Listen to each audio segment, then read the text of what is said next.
சாந்தோம் கலை தொடர்பு நிலையம் வழங்கும் நிகழ்ச்சி பெரிய மனிதன். சித்திரம் எழுதியவர் சாம்சன்.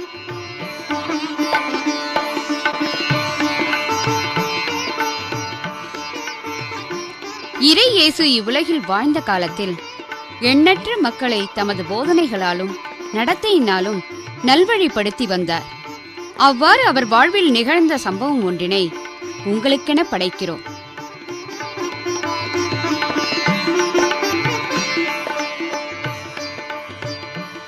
சீமோன் பேதுரு, என்ன யோவான், ராவுணவுக்கு ஏற்பாடு பண்ண வேண்டாமா? வா பண்ணலாம், நேரமாச்சு. வர வர நம்ம ஆண்டவரோட நடவடிக்கையெல்லாம் பார்த்தா எனக்கு கொஞ்சம் பயமா இருக்கு. ஏன் யோவான்? அவரு ரொம்ப நாள் நம்ம கூட இருக்க மாட்டாரோன்னு தோணுது. சேச்சே, அப்படியெல்லாம் சொல்லாத. இல்ல பேதுரு, அவரு நம்ம மேலெல்லாம் எவ்வளவு அன்பு வச்சிருக்காரு. அவரு இல்லாம நாம இல்ல. அதனாலதான் எனக்கு. நீ பயப்படாத, அப்படியெல்லாம் நிச்சயம் நடக்காது. சரி சரி, சீடர்கள் எல்லாம் வந்துகிட்டு இருக்காங்க போல இருக்கு. வா போய் உணவு பரிமாறலாம். அங்க பாரு, ஆண்டவர் கூட வந்துட்டார் போல இருக்கு. வா வா.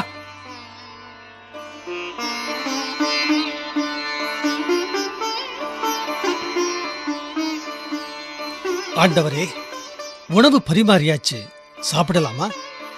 சற்று பொறுங்கள். பேதுரு, ஆண்டவர் எங்க போறாரு? மேலுடைய கழற்றார. துண்டை எடுத்து இடுப்புல கட்டிக்கிறாரு. எதுக்காக குவளையில தண்ணி மூழ்றாரு? அட, என்ன இது? சீடர் யாக்கோபோட காலடிகளை கழுவுறாரே. கழுவிட்டு கட்டி இருந்த துண்டால துடைக்கிறாரு. எல்லா சீடரோட காலையும் கழுவி துண்டால துடைக்கிறாரு. ஆமா, எல்லா சீடரோட காலையும் கழுவி துண்டால துடைக்கிறாரு. பேதுரு உன்கிட்ட வராரு. ஆமா. ஆண்டவரே, என்ன பேதுரு, நீங்களா என் காலடியை கழுவ போறீங்க? நான் உன் காலடிகளை கழுவாவிட்டால் என்னோடு உனக்கு பங்கில்லை. ஆண்டவரே, அப்படின்னா என் காலடிகளை மட்டுமில்ல, என்னோட கைகளையும் தலையும் கூட கழுவுங்க. குளித்து விட்டோர்தம் காலடிகளை மட்டும் கழுவினால் போதும், அவர் தூய்மையாகி விடுவார். நீங்களும் தூய்மையாயிருக்கிறீர்கள், ஆனாலும் அனைவரும் தூய்மையாயில்லை. ஆண்டவரே, நீங்க விருப்பப்பட்டபடி எல்லோரோட காலடிகளையும் கழுவிட்டீங்க. இப்போ மேலுடைய மறுபடியும் போட்டுக்கிட்டு சாப்பிட உட்காரலாமே. சரி.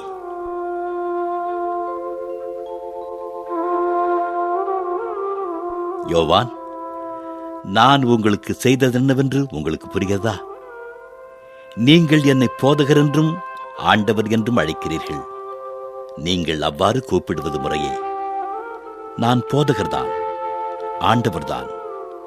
ஆகவே ஆண்டவரும் போதகருமான நான் உங்கள் காலடிகளை கழுவினேன் என்றால், நீங்களும் ஒருவர் மற்றவருடைய காலடிகளை கழுவ கடமைப்பட்டிருக்கிறீர்கள். நான் செய்தது போல நீங்களும் செய்யுமாறு நான் உங்களுக்கு முன்மாதிரி காட்டினேன். பணியாளர் தலைவரை விட பெரியவர் அல்ல.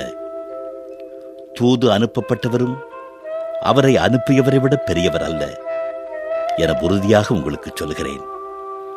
இவற்றை நீங்கள் அறிந்து அதன்படி நடப்பீர்கள் என்றால் நீங்கள் பேறு பெற்றவர்கள்.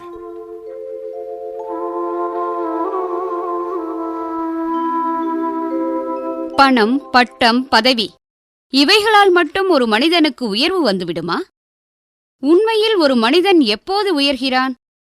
இறை இயேசுவின் வாழ்வில் நடந்த சம்பவம் இன்றைய உலகில் எவ்வாறு நமக்கு பயனுள்ளதாய் இருக்கிறது?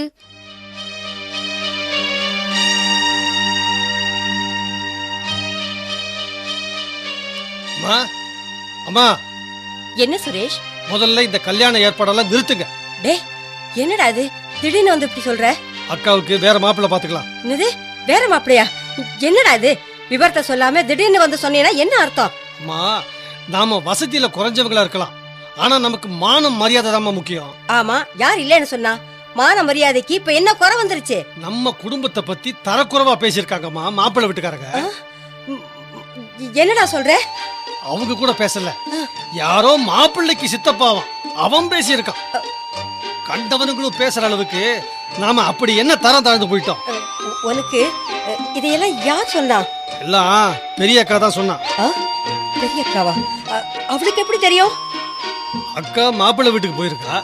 அவ எதுக்கு அங்க போனா? அக்காவுக்கு அத்தான் சொந்தத்துல பொண்ணு கேட்டாங்க, நாம கொடுக்கல. ஆ, அந்த வருத்தத்துல அவ மாப்பிள்ளை பாக்குறது, பேசுறது, நிச்சயதார்த்தம் எதுலயுமே கலந்துக்கல. ஆமா. இப்பதான் சுமூகமா வந்து போக ஆரம்பிச்சா இல்ல, ஆ, அதனால மாப்பிள்ளைய பார்க்கணும்னு ஆசைப்பட்டிருக்கா. ஓஹோ. அவங்க வீட்டுக்கு போயிருக்கா. ம். அங்க அவளை வரவேற்ற விதமே சரியில்லையா. ஆ, அப்படியா? அது மட்டும் இல்லம்மா, அந்த மாப்பிள்ளையோட சித்தப்பன் ம்.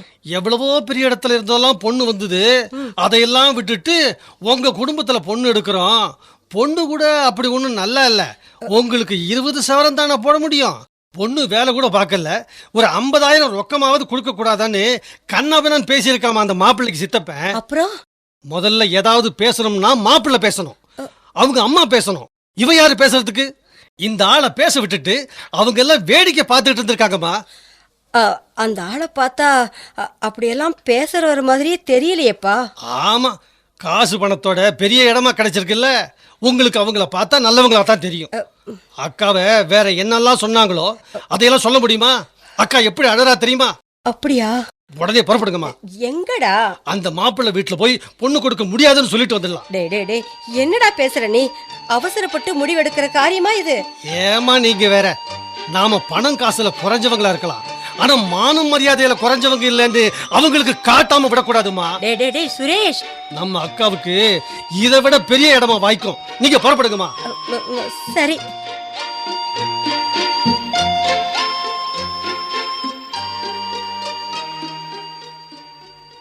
என்னங்க என்னங்க? யாரு? அடடே, வாங்கம்மா, வாப்பா சுரேஷ், உள்ள வாங்க. வணக்கங்க. வணக்கம் வணக்கம். உட்காருங்க. என்ன சாப்பிடுறீங்க? அதெல்லாம் ஒண்ணும் வேண்டாங்க. காஃபியாவது சாப்பிடணும். ஆமா, என்ன விஷயம்? அது வந்து சொல்லுங்களாமா. அவரு இல்லையேடா. யாரு? என் பையனா? அவருக்கு சித்தப்பா. அவர் எதுக்குமா? அதான் மாப்பிள்ளைக்கு அம்மாவே இருக்காங்கல்ல, அவங்க கிட்ட சொன்னா போதும். என்ன விஷயம்? அது ஒன்றும் பெரிய விஷயம் இல்ல. எங்களை பத்தி மாப்பிள்ளைக்கு சித்தப்பா ஏதோ. அதெல்லாம் எதுக்குமா இப்ப? இதோ பாருங்க, இந்த கல்யாணம் நடக்காது, எங்களுக்கு பொண்ணு கொடுக்க இஷ்டம் இல்ல. என்ன தம்பி திடீர்னு? நாங்க வசதி குறைவானவங்க தான், அதுக்காக கண்டவனும் கேவலமா பேசுற அளவுக்கு நாங்க ஒண்ணும் குறைச்சல் இல்ல. யார கண்டவன் சொல்ற? உங்களுக்கு ஏதாவது குறை இருந்தா நீங்க பேசுங்க, உங்க மகன் பேசட்டும். சித்தப்ப அவன் இவெல்லாம் எதுக்காக எங்களை பத்தி பேசணும்? தம்பி, என்ன வார்த்தை நீளுது? யார் வீட்டுல நின்னுகிட்டு யார் அவன் இவன் பேசுற? அந்த ஆள் மட்டும் எங்களை கேவலமா பேசியிருக்காரு. யார்கிட்ட எப்ப கேவலமா பேசினாரு? எத்தனையோ பொண்ணு வந்தது, அதையெல்லாம் விட்டுட்டு உங்க குடும்பத்துல பொண்ணு எடுக்கிறோம், பொண்ணு கூட நல்லா இல்ல, 20 சவரம் தானே போட முடியும், வேலை கூட பார்க்காத பொண்ணுக்கு 50,000 ரூபாவது கொடுக்க முடியாதா? அப்படி இப்படி எல்லாம் பேசல. யார்கிட்ட? எங்க பெரிய அக்கா கிட்ட. ஓஹோ தம்பி, என் பையனோட சித்தப்பா சொன்னதா நீ இப்ப சொன்ன பாரு, அதையெல்லாம் சொன்னதே உங்க அக்கா தான். தன்னை யாரோ 3ஆம் மனுஷி மாதிரி அறிமுகப்படுத்திக்கிட்டு வேலை இல்லாத பொண்ணு கிட்ட 50,000ஆவது கேட்க கூடாதா? 20 சவரன்லாம் இந்த காலத்துல எந்த மூளைக்கு? பொண்ணு கூட அழகா இல்லையே. எனக்கு தெரிஞ்சு எத்தனையோ பொண்ணுங்க இருக்கு, அதுல ஒண்ணு நீங்க ஏன் எடுக்க கூடாது அப்படின்னு எங்களை கேட்டாங்க. அதுக்குதான் என் பையனோட சித்தப்பா 3ஆவது மனுஷி இதுல எல்லாம் தலையிட நீ யாருன்னு கேட்டு விரட்டிட்டாரு. அப்படியா? அட பாவி மகளே, உண்மையை என்ன ஏதுன்னு தெரிஞ்சுக்காம வார்த்தையை அள்ளி வீசுறியே. நீ என்ன பொண்ணு கொடுக்க மாட்டேன்னு சொல்றது? உங்க பொண்ணு எங்களுக்கு வேண்டாம். ஆமாம்மா, அப்படியெல்லாம் சொல்லாதீங்கம்மா. பையன் ஏதோ தெரியாம. என்ன தெரியாம? இவன் யார மரியாதை இல்லாம பேசிருக்கான் தெரியுமா? இங்க பார் தம்பி, அவர் என் பையனுக்கு சித்தப்பா மட்டும் இல்ல, சின்ன வயசுல இருந்து எடுத்து வளர்த்து படிக்க வச்சு அவனை ஆளாக்கினவரே அவர்தான். அது மட்டும் இல்ல, பணம் பெருசு இல்ல, குணம்தான் பெருசு. அந்த குடும்பம் ரொம்ப நல்ல குடும்பமா தெரியுது அப்படின்னு சொல்லி உங்க குடும்பத்துல பொண்ணு எடுக்கணும்னு சொன்னதே அவர்தான். உங்க கூட எனக்கு என்ன பேச்சு? முதல்ல வெளியில போங்க 2 பேரும். அம்மா,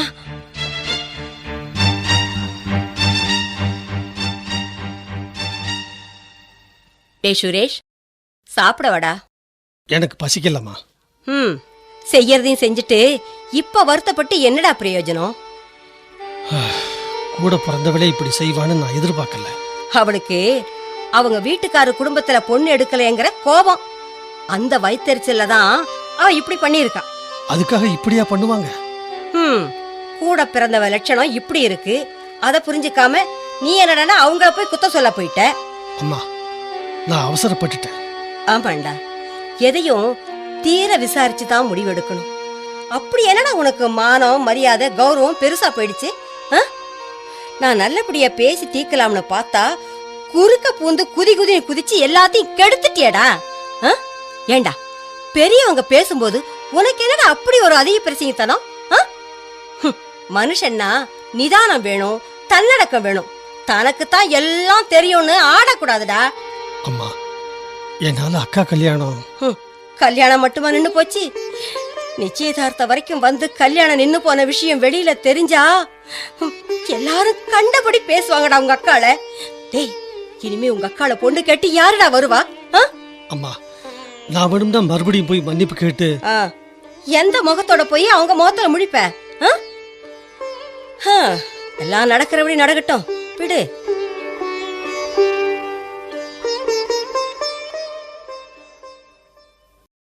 என்னங்க என்னங்க? யாரு நீங்க? நான் தான் மாப்பிள்ளையோட சித்தப்பா. அம்மா, அம்மா. என்ன சுரேஷ்? அடடே, நீங்களா? வாங்க வாங்க. வணக்கம்மா. வணக்கம், உட்காருங்க. என்னம்மா இது, கல்யாணத்துல ஏதோ பிரச்சனைன்னு கேள்விப்பட்டேன். அது வந்து அது அன்னைக்கு வந்து போனது உங்க மகதான்னு எனக்கு தெரியாது. தெரிஞ்சிருந்தா நான் கோவப்பட்டு பேசியிருக்க மாட்டேன். அதுவும் அவங்க பேசின விதம் சரியில்லை, அதனால்தான் அப்படி நடந்து போச்சு. உங்க மேல எந்த தப்பும் இல்லைங்க. நாங்க தான். தம்பி ரொம்ப கோவப்பட்டு பேசுனதா சொன்னாங்க. அவன் சின்ன பையன், ஏதோ தெரியாம. பாருங்க, எதுவா இருந்தாலும் தப்பு ஏன் மேல இருக்கிறதா நீங்க நினைச்சா தயவு செஞ்சு மன்னிச்சிருங்க. ஐயோ, என்னங்க நீங்க?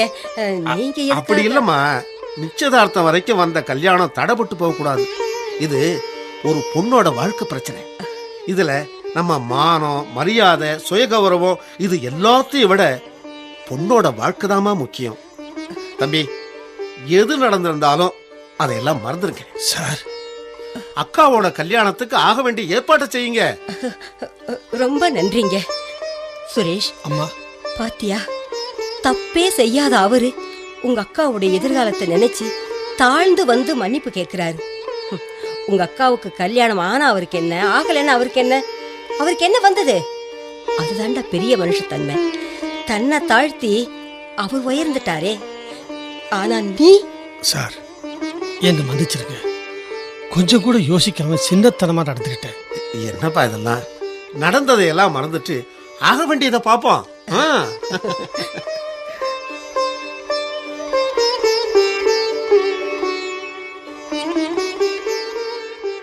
தன்னைத்தான் தாழ்த்துகிறவன் உயர்த்தப்படுவான் என்று தான் சொன்னதற்கேற்ப தானே அவ்வாறு நடந்து காட்டினார் இறையேசு. தாழ்மையும் தன்னடக்கமும் மனித குலத்தை உயர்த்தும் மனித மாண்பு என்பதனை புரிந்து கொண்டு நடக்க நாம் கற்றுக்கொள்ள வேண்டும்.